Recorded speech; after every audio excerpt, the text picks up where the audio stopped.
आदेश नहीं माना तो परिणाम भुगतने होंगे, जज की डोनाल्ड ट्रंप प्रशासन को सीधी चेतावनी।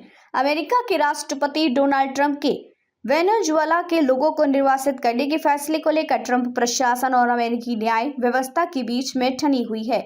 वेनेजुएला के एक समूह के सदस्यों के निर्वासन को अस्थायी रूप से रोकने का आदेश देने वाले अमेरिकी जज ने बुधवार को कहा कि ट्रंप प्रशासन को इस आदेश का उल्लंघन करने के लिए परिणाम भुगतने पड़ सकते हैं।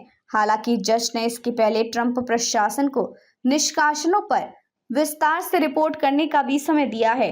वॉशिंगटन के डिस्ट्रिक्ट जज जेम्स बॉसवर्ग ने ट्रंप प्रशासन को राहत देते हुए कहा कि वह अगर चाहे तो गोपनीयता सिद्धांत का प्रयोग करने का रास्ता चुन सकता है। इससे वे निर्वासन के संबंध में विस्तार में जानकारी देने से बच सकते हैं।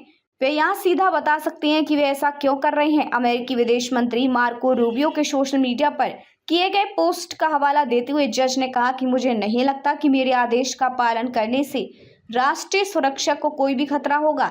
दरअसल मार्को रूबियो ने अपने पोस्ट में कहा था कि ऐसे आदेशों से अमेरिका की राष्ट्रीय सुरक्षा को खतरा हो सकता है।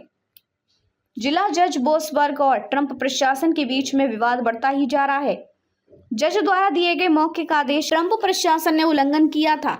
इसके बाद व्हाइट हाउस प्रवक्ता ने इस पर जानकारी देते हुए कहा था कि जो आदेश दिया गया उसका पालन किया गया है। इसके बाद राष्ट्रपति ट्रंप ने भी अपने social media platform truth social पर जज बॉसवर्ग को उपद्रवी और क्रांतिकारी बताते हुए महाभियोग चलाने की मांग की थी। हालांकि राष्ट्रपति ट्रंप की इस मांग को अमेरिकी सुप्रीम कोर्ट के मुख्य न्यायाधीश जॉन रॉबर्ट्स ने खारिज कर दिया था। दरअसल ट्रंप प्रशासन ने वेनेजुएला के एक गिरोह के सदस्यों को 18 सदी के एक कानून के तहत देश से बाहर निकालने का फैसला किया था। जिन लोगों को निर्वासित किया जाना था उनमें से कुछ लोगों का केस बॉसवर्ग की अदालत में चल रहा था। जब बॉसवर्ग को इसकी जानकारी दी गई तो उन्होंने इन लोगों को हिरासत में लेने का आदेश दिया।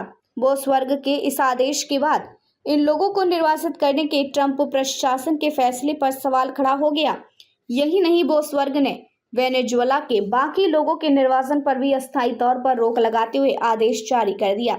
जज को जब बताया गया कि कुछ लोगों को लेकर हवाई जहाज उड़ान भर चुका है तो उन्होंने मौखिक रूप से वापस बुलाने के लिए कहा। यहीं पर बात फंस गई। ट्रंप प्रशासन द्वारा लिखित आदेश का पालन तो किया गया, लेकिन मौखिक तौर पर दिए गए आदेश का पालन नहीं किया गया।